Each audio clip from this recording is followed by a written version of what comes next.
Hello everyone! Good afternoon Spain and good evening Pilipinas. So yung aming ulam ngayon mga langga ay paksiw. Maliliit na isda. Ayan o.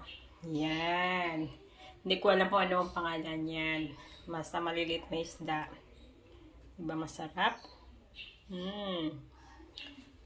Masarap siya guys. Ito yung tuyo and then meron kaming adobong manok. Ayan.